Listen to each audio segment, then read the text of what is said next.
Okay. So sometimes we just talk too much, right? We give this background information. It's like we're emptying out our minds on other people's time. And today, people's attention span is getting less and less. And particularly because we're online, it gets more fatiguing. So what we don't want to see is the speaker using other people's time to get clear about what they want to say. And this usually, you can actually see it when the person's using too many words, they're not getting to the point, they're not thinking about what the audience needs to know.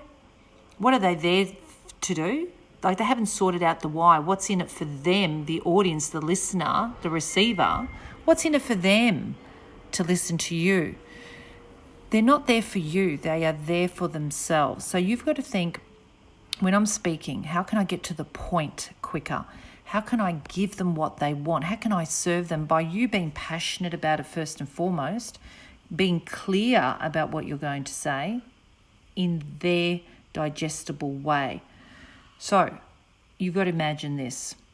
If you only had 500 words you could use, because that's all these people could tolerate, or the listeners could tolerate, which words are you going to choose? Which words are you going to stress out more by emphasizing with your voice, making distinctions between important words and non-important words? And you can stress some words, you can put some expressions in with your hands and face. When something's more important, you can change the tone of your voice. You can eliminate words that don't need to be there. So what are you going to say? How are you going to use your 500 words, let's say, if that was an example, and not go beyond that? So think of it this way. These people have only got so much time. What am I going to say? What am I not going to say? And you've got to sort that out before the presentation. So you might get all your clear mind sorted weeks before or a week before.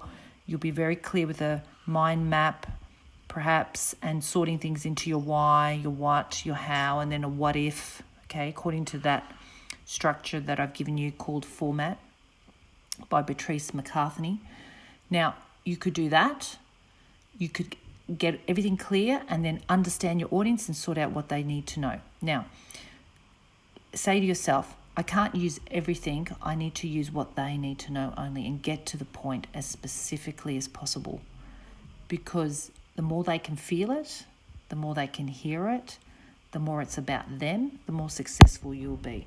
All right? So one of the ways you can do it is actually video yourself, record yourself, watch yourself, and then time it, have a listen, get some feedback, maybe ask somebody else. This is one of the ways you can learn, and observe yourself, because it's very hard to know what it's like when you're not watching it back and listening to it back. So that's one of the ways to do it.